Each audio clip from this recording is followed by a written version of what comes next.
I dobrodošli prijatelji na moj novi klip. Ja sam Čikar Srbas.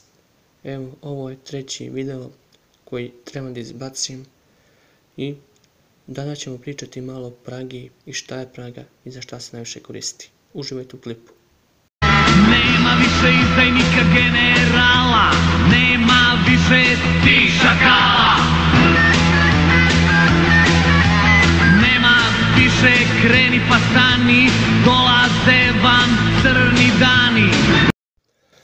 Praga je laki samohodni protivavionski top, opremljen sa dva automata u kalibru 30 mm. Praga na kraći način se naziva M53 ili M59. Ova Praga je razvijena 1950. godine u Čehoslovačku. Naravno, i druge države koriste ovu Pragu, kao što su Češka, Slovačka, Libija i zemlje bivše SFRJ. Prage su dosta bile upotrebljive tokom 90-ih u SFRJ, sukobi između druge države. Naravno da svi znate da je za male visine leta aviona i helikoptera, ali one su bile korišćene i za kopnene zone pešadije.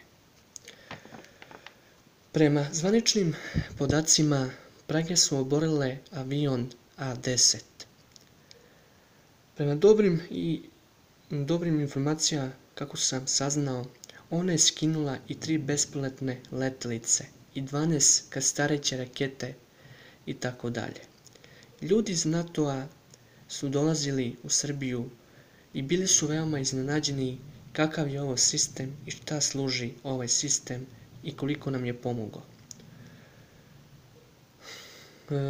Praga je, Praga je proizvođena u 4 varijante: M55A2, M55A3, M55A4 i M55A4M1 BOV3.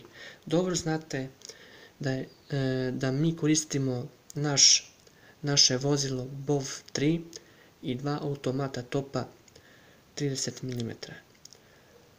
Prema dobrim saznanjima, kako sam čuo, da su Šiptari, Albanci i svi Amerikanci koji su bili dole na Kosovu molili su Boga da ih samo ne zakači ova Praga, jer je bila smrt za njih. Hvala na klipu.